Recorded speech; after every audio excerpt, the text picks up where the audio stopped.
Bienvenidos. ¿Qué son las sociedades secretas? Hoy en Zona Desconocida.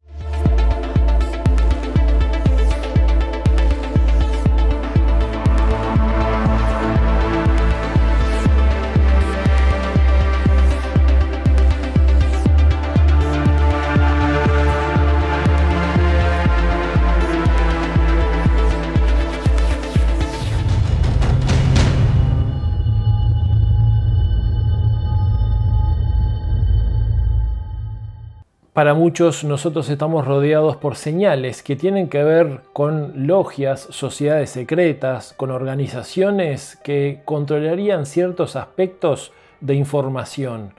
Pero exactamente, ¿qué son las sociedades secretas? Vamos a verlo en este informe.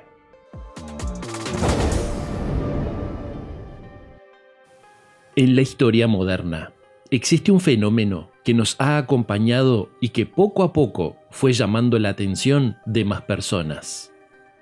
Es la existencia de las sociedades secretas, a las cuales se les ha adjudicado diversos roles, desde espirituales, mágicas y hasta centros de poder mundial. ¿Pero qué son? Sociedades secretas son aquellas que tienen seguramente algunas características comunes. Una de ellas es una promesa, un juramento de lealtad y de secreto propiamente. Un conjunto de seres humanos con propósitos inconfesables, normalmente negativos para el resto del conglomerado social. Propósitos inconfesables, negativos para el resto del conglomerado social. Cuando hablamos de estas organizaciones, ¿cuáles son? ¿Y cuáles son las más relevantes hoy?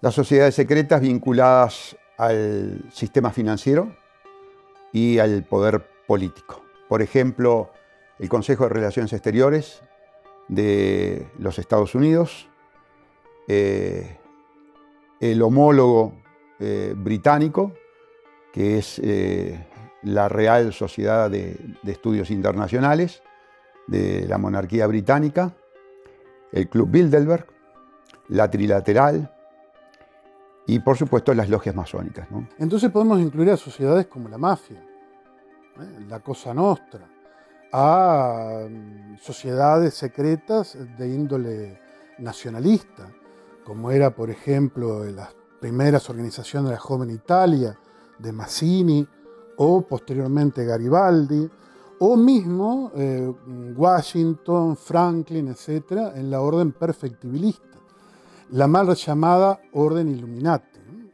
que era un ritual masónico, entre varios. La mal llamada Orden Illuminati. Está claro que cuando se nos menciona este intrigante tema, a todos se nos viene a la mente la masonería. ¿Pero de qué se trata?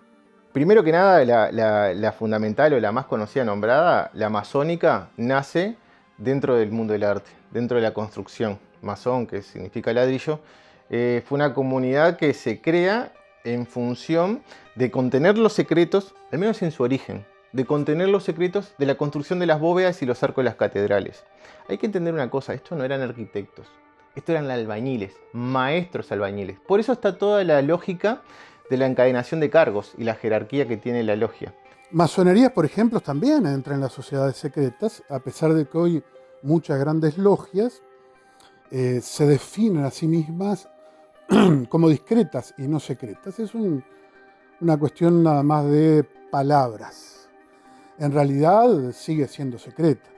La mayoría de las personas acceden al primer, segundo, tercer grado, el grado de maestro, pero después están los grados filosóficos, hasta el grado 33 o 99, según sea el rito.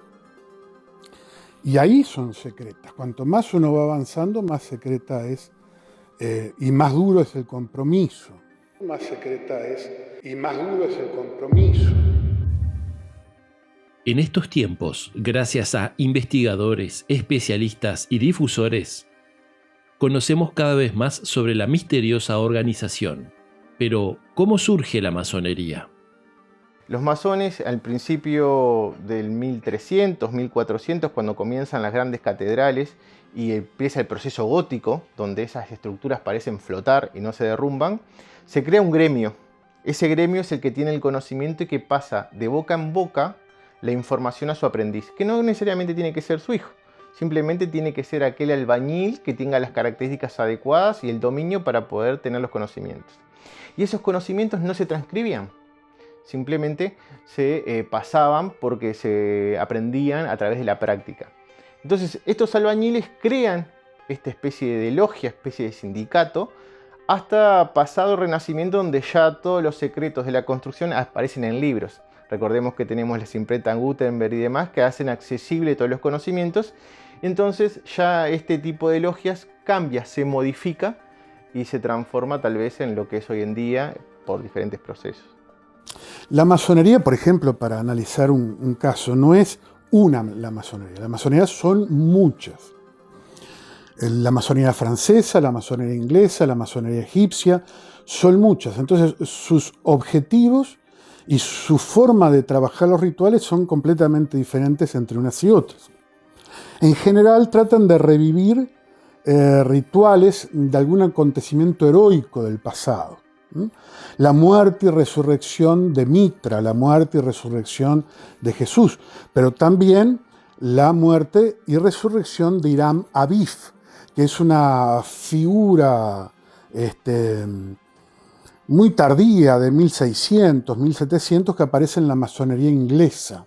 En este proceso también se crea una gran cultura, gracias a los resadios de la Ilustración, que apuesta a un conocimiento por fuera del canon o fuera del conservadurismo. Entonces se busca tener lazos con el más allá o con otras dimensiones mediante métodos de concentración, métodos de meditación, e incluso en algunos casos, si esto no alcanzaba, no era suficiente, la utilización de absenta y algunas otras drogas que pudiesen funcionar para poder entrar en trance. Tener lazos con el más allá o con otras dimensiones.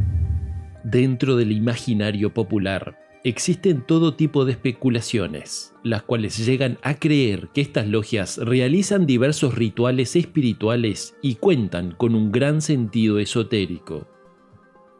También tienen algunas características que generan rituales o traen rituales del pasado a fin de lograr una cohesión del grupo, lograr que ese grupo camine en un sentido y gradualmente, ¿no? Hay sociedades secretas que se han dedicado específicamente a la magia, como Aleister Crowley, la Golden Dawn, y varias en esas líneas, ¿no? Estas sociedades, que al principio fueron secretas porque tenían como unos cultos considerados paganos y en algunos casos hasta satánicos, con el correr del tiempo se volvieron más comunes y había mucha gente que solicitaba y quería entrar, especialmente aquellas que se hacían sesiones espiritistas.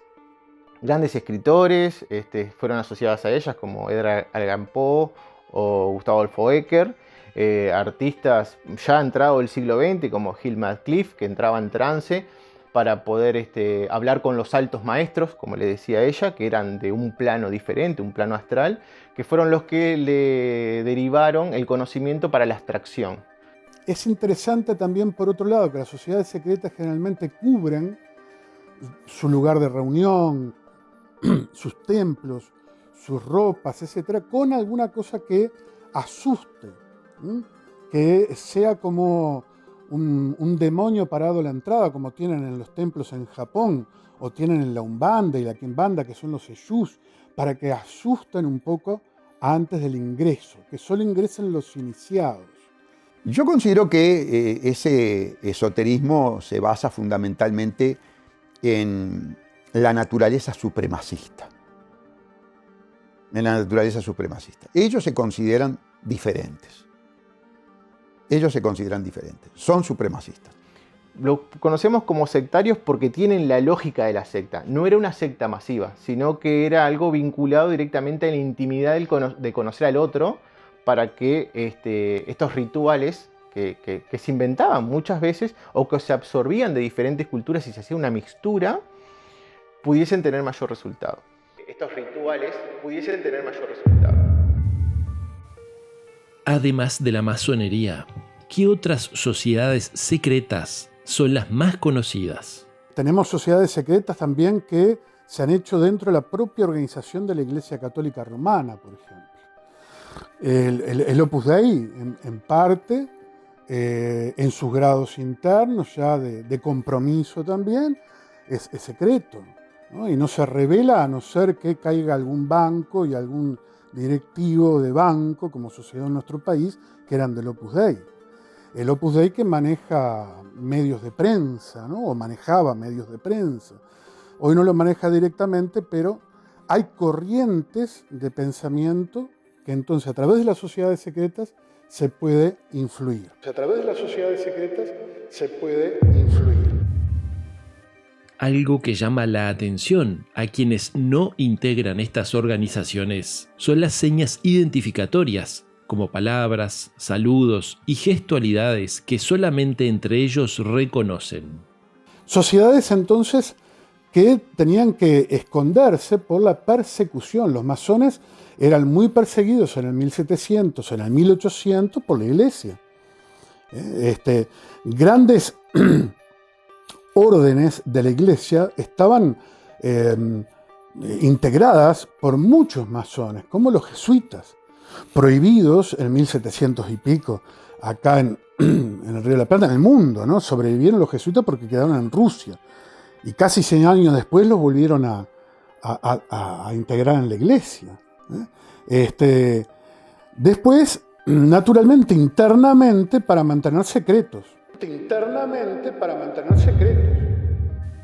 Entre quienes investigan estos fenómenos, les llama fuertemente la atención una logia universitaria por la cual pasaron varios presidentes y personalidades poderosas de Estados Unidos. Se trata de la misteriosa Skull and Bones de la Universidad de Yale, que se traduce como huesos y calaveras. Es una logia masónica, pero muy importante por sus vinculaciones con el poder político. De allí emergen el staff que va a terminar en el Consejo de Relaciones Exteriores y del Consejo de Relaciones Exteriores a los distintos cargos de mayor jerarquía en la estructura estatal de los Estados Unidos. Vale decir, Suprema Corte de Justicia, Presidencia de la República, Senado, Poder Ejecutivo en general. Y bueno, entonces es una de las canteras, por utilizar un término muy común, de donde emergen los funcionarios que después van a viabilizar las políticas que se urden en estas sociedades secretas. Las políticas que se urden en estas sociedades secretas.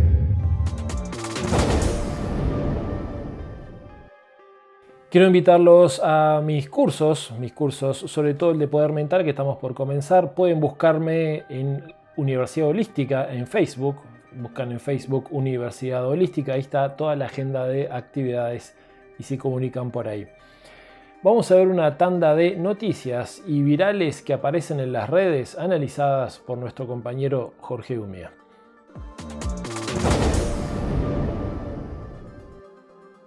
Este video no comenzará de una manera sencilla. Le pedimos que aguarde. Un día determinado de nuestra existencia.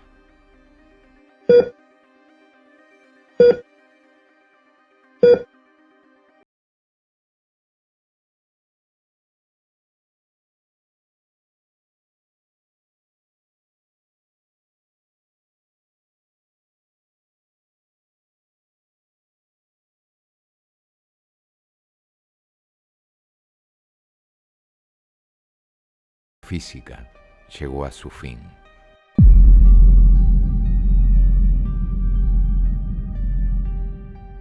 Pero, ¿es que termina todo ahí? El doctor Sanz Segarra es doctor en Medicina y Cirugía por la Universidad de Barcelona, jefe de Servicio de Cirugía General y Digestiva del Hospital Universitario de Bellvitge, premio a la excelencia profesional otorgado por el Colegio Oficial de Médicos de Barcelona. Recientemente, en un podcast, habló de sus vivencias con pacientes que le contaban lo que habían experimentado mientras estaban clínicamente muertos. Lo primero que ellos notan es una salida del cuerpo. Y desde una posición elevada ellos ven perfectamente lo que está ocurriendo. Tienen una sorpresa inmensa porque ven su cuerpo encima de una camilla y un grupo de sanitarios que le están haciendo maniobras de reanimación. No puede comunicarse con el personal sanitario, no se pueden comunicar en el estado que están con los medios habituales de comunicación, hablar, etc. No. Entonces, por ejemplo, otro caso, que era precisamente un sanitario de mi hospital que nos conocía, se acercó a mí, que yo le estaba reanimando, me intentó tocar y al tocarme pasó a través mío. Ellos se ven con la estructura y la forma y el diseño, se autoconocen totalmente. Es muy curioso porque durante este fenómeno te explican lo que está ocurriendo a distancias. A mí me contó exactamente lo que estaba pasando en todo el servicio de urgencias mío. Lo que estaba en la sala de al lado, lo que estaba operando en quirófano, que está muy lejos. Pero otros enfermos, hay casos descritos en la biografía que te cuentan uno reanimándose en Estados Unidos con todo lo que pasa en las antípodas, en Australia. Entonces yo les pregunté, ¿cómo es que ustedes pueden desplazarse de esta manera? Dice, si yo pienso que estoy en Australia, en el mismo momento estoy en Australia. Y te cuentan lo que pasa exactamente, hasta el mínimo detalle, de lo que está pasando a la distancia que ellos quieren. Yo, por ejemplo, lo que me contó mi enferma, después yo lo comprobé con los ordenadores y exactamente había el personal que me dijo, los enfermos que había, en quirófano me dijo, estaban operando una fractura de cuello fémur, los de trauma efectivamente la estaban. Es decir, te lo dicen con toda exactitud. Contactan con seres, que llaman seres de luz, que les ayudan. Y también pueden contactar con familiares ya muertos. Esto es muy típico. Esta enferma contactó con su madre que se había muerto, tuvo una alegría tremenda. Y finalmente todos hablan de una luz que ven. Y cuando ven la luz, la sensación de paz, de armonía, de gozo y sobre todo amor, adquiere unos niveles jamás vivenciados en la dimensión humana. La pregunta, entonces, se repite. ¿Termina ahí todo?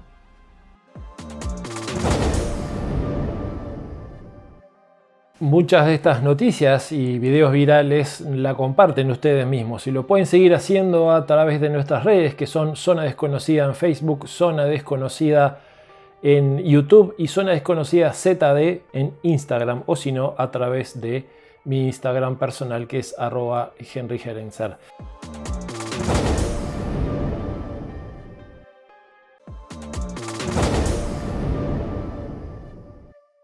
Está claro que son varias las sociedades secretas y que también tienen una organización que conocemos bastante poco. Pero, ¿qué es lo que buscan estas sociedades secretas? Está claro que muchos creen que es dominar el mundo o a la sociedad. Vamos a verlo en esta segunda parte. Las sociedades secretas cuentan con diversas estructuras y funcionamiento. ¿Pero qué es lo que buscan? Las sociedades secretas son conspirativas. Buscan perpetuar el poder dinástico de las familias que el investigador Jorge Guerra las posiciona como las descendientes del patriciado romano. Es decir, son las grandes familias que derivan del patriciado romano, que tras bambalinas controlan a la humanidad y que necesitan precisamente de las sociedades secretas para urdir todas las estrategias que les permiten una dominación casi indesafiable. Una dominación casi indesafiable. Pensar en este tipo de fines nos hace especular con las formas y metodologías que utilizarían para llevarlo a cabo. Abarcan un espectro existencial tan amplio que es prácticamente imposible luchar contra ellas. Van desde el poder militar, que evidentemente respecto a la humanidad es uno de los más importantes porque es el que puede sojuzgar, el que puede aplacar, eliminar, extinguir un levantamiento de la humanidad contra esta plutocracia, porque las sociedades secretas son plutócratas. Es decir, son sociedades secretas de los mega ricos, para perpetuar su dominio, profundizarlo y convertirlo cada vez más omnipresente y indesafiable, imposible de destruir. Estas sociedades secretas además tienen una función fundamental en cuanto al tema de la infiltración de sus operadores. Ellos buscan operadores que van infiltrando todas las áreas de la vida social, incluso las organizaciones disidentes o contestatarias o resistentes están infiltradas por operadores de estas organizaciones. Perpetuar su dominio, profundizarlo y convertirlo cada vez más omnipresente y indesafiable. Más allá de lo controvertido de este tema y la gran discusión que se propone últimamente, hay una realidad indiscutible y es la gran cantidad de personas que se van sumando a la idea de que el mundo estaría gobernado por estos grupos de poder, creyendo que hasta dominarían el poder político de los países. Estos procesos se dan a lo largo de la historia y sí, posiblemente estén planificados, ¿no? A mí no me cabe duda que los sistemas de control social se presentan desde la política de los países o organizaciones mucho más potentes. Y no es algo que sea una teoría de complot, simplemente con leer un libro de historia alcanza para ver que estos registros son continuos. Ahí está el verso que narra, que dice que el que no conoce su historia está condenado a repetirla. Esto es igual. Y el arte es un motor fundamental para llegar a las masas. Pero además las sociedades secretas tienen otra condición muy importante. Son sociedades que dominan los servicios secretos de los estados. Esto es fundamental. Esto es fundamental. Los servicios secretos de los estados, tipo Mossad, tipo Agencia Central de Inteligencia de los Estados Unidos, Santa Alianza del Vaticano, el MI6 británico, todos esos servicios, aunque parezca mentira, tienen lealtad respecto de esas sociedades secretas y no de los gobernantes. Tienen lealtad respecto de esas sociedades secretas. En Uruguay existe una historia muy ligada con las sociedades secretas. Existen mitos populares asociados al hecho y hasta varias personas creen que los miembros se tratarían en forma diferencial entre los integrantes respecto al resto de la sociedad común.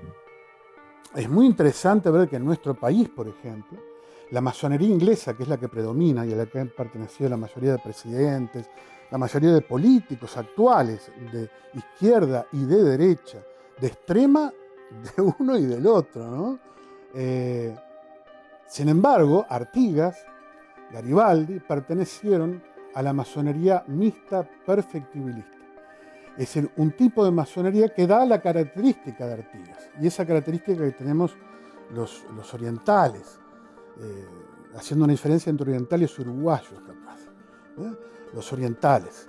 Tenemos esa idea de libertad de los gauchos, de no asirnos a nada. Y eso es un poco lo que se vivía en esas logias que tenían, a diferencia de las otras que tenían 33 grados, estas tenían 13 grados. De ahí en más, su relacionamiento con la sociedad es diferente. Él ya tiene un juramento de anteponer los intereses de la sociedad secreta frente a la sociedad. Y lo hace incluso en el ejercicio de la función. De manera tal que, por ejemplo, si en su sede se enfrenta un hermano de la masonería con un ciudadano común, evidentemente ya de arranque ese francmasón le lleva una gran ventaja al ciudadano común en la resolución del tema. Y esto lo podés repetir en todos los ámbitos. En el militar, en la medicina, mucho médico masón. Entonces, claro, ellos tienen la filosofía que está dicha explícitamente en Martín Fierro, porque Hernández era un connotado masón argentino. Los hermanos sean unidos, esa es la ley primera. Pero no los hermanos biológicos, los hermanos masones. Que quede claro. los hermanos masones. Que quede claro. Evidentemente, pensar en esta discutible posibilidad nos hace pensar en las dificultades que supone trasladarlo al mundo entero. Parece bastante diferente pensar en una estructura secreta en un país a que sea a nivel mundial. Parece realmente difícil creer en un gobierno mundial con estas características. ¿Cómo lo lograrían? ¿Existe operativamente una posibilidad real? Eso que hacen referencia de Illuminati que gobiernan el mundo y que está Rothschild, está el otro, no existe. Los Illuminati en todo caso serían organizaciones, varias organizaciones, que eran de corte libertario. Y no digo libertario en el concepto tampoco especialmente rioplatense. Libertario en el sentido anarquista. Eran anarquistas. Bakunin, por ejemplo, fue iniciado en esas corrientes. El propio Garibaldi fue quien lo inició. El gran Hierofante, él juntó dos ritos una vez que triunfó sobre el Vaticano, que gobernaba casi toda Italia, se hace un parlamento, etcétera, etcétera. Él conjuga dos ritos, el de Memphis y el de Mizraim, de origen egipcio, ¿no? Y lo nombra en el primer gran hierofante. Entonces, claro, que existe gente que está conspirando, y seguramente, pero si son secretas, no nos vamos a enterar. Lo que se esté divulgando seguramente es falso. Esto ya pasó, primero, hay que tomarlo en cuenta. Pasó antes de la Segunda Guerra Mundial. Es un proceso de, y perdón por la expresión, pero de idiotización de las masas, ¿sí? Cuando nosotros pensamos en los años locos, de los años 20, en los años 30, hay un surgimiento de la banalidad, del despilfarro de dinero, de la locura, de adorar un concepto vacío, por sobre todas las cosas. Se deja de lado la intelectualidad o el conocimiento por lo práctico, lo barato y lo simple.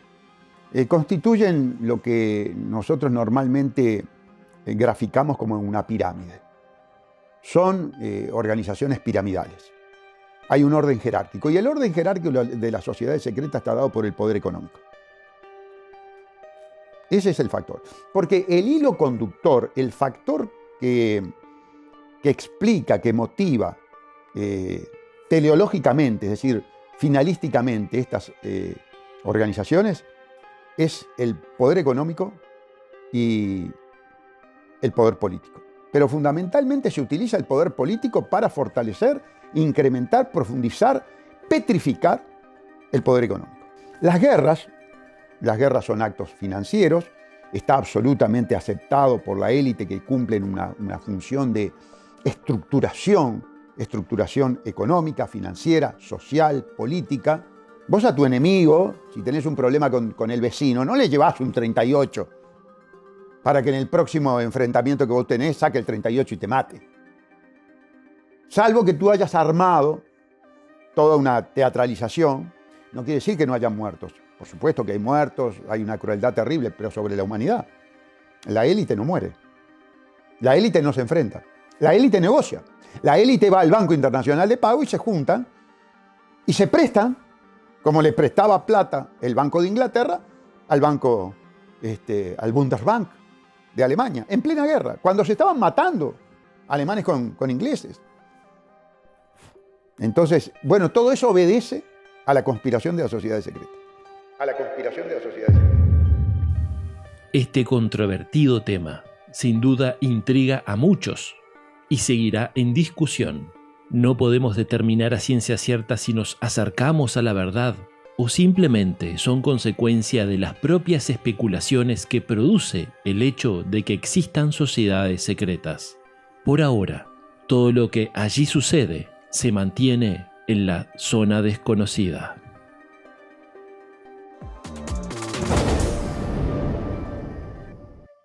Esas sociedades secretas que manejan aspectos prácticos, pero también seguramente niveles esotéricos. De hecho, así lo dejan claro en la simbología que manejan. Ya de por sí el concepto de sociedad secreta rechina un poco con lo que es un mundo libre, ¿no? Porque Cuando hablamos de sociedades secretas estamos hablando de un grupo de personas, una organización que tiene cierto tipo de secretos o cierto tipo de información diferente al resto de las personas. Eso ya está implicando algún tipo de diferencia y tal vez hasta ventaja con respecto a otros. Ahora, si esas mismas sociedades secretas además tienen poder político, económico o algún otro poder que genera injerencia sobre el resto de los seres humanos, más resuena o rechina o que provoca algún tipo de sensación de que hay algo que no está del todo correcto. Claro, el argumento muchas veces que ponen, lo hemos visto en el informe, es justamente que, bueno, que tienen que preservar la información.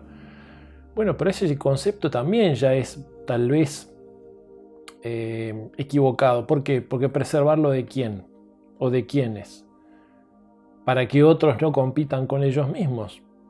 También es una posibilidad. Entonces volvemos a la sensación de que no llega a cuadrar el concepto de sociedad secreta.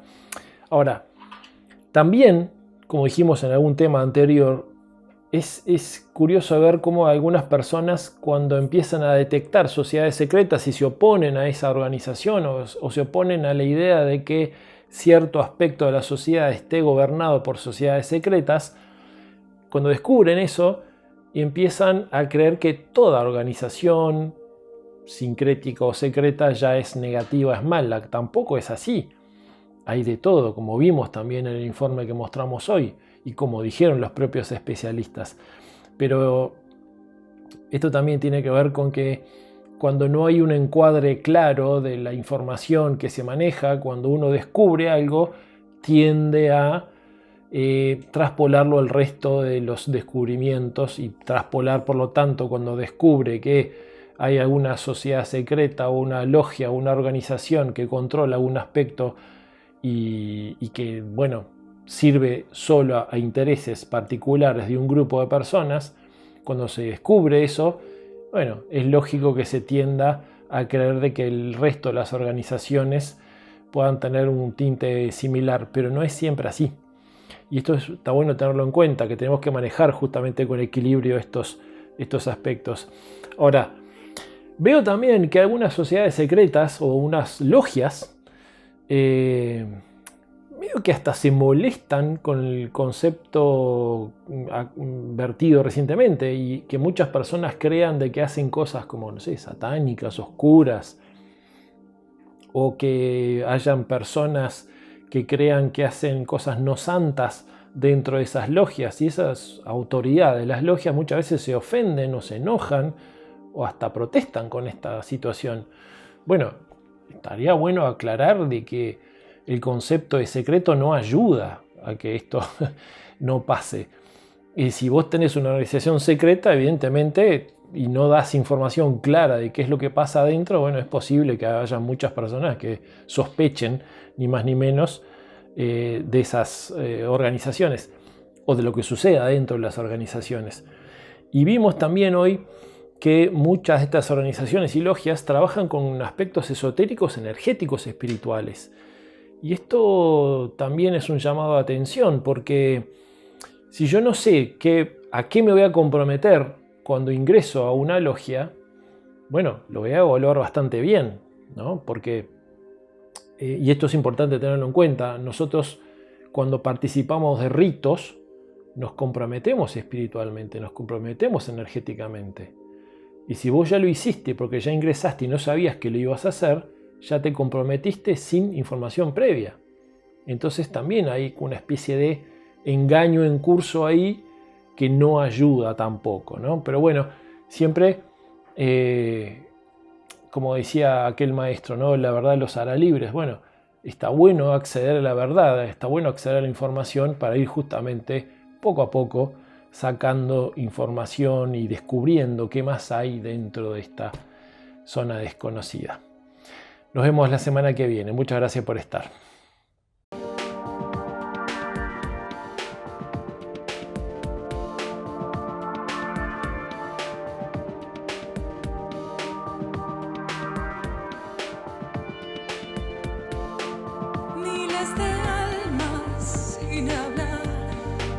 Miles de estrellas y no está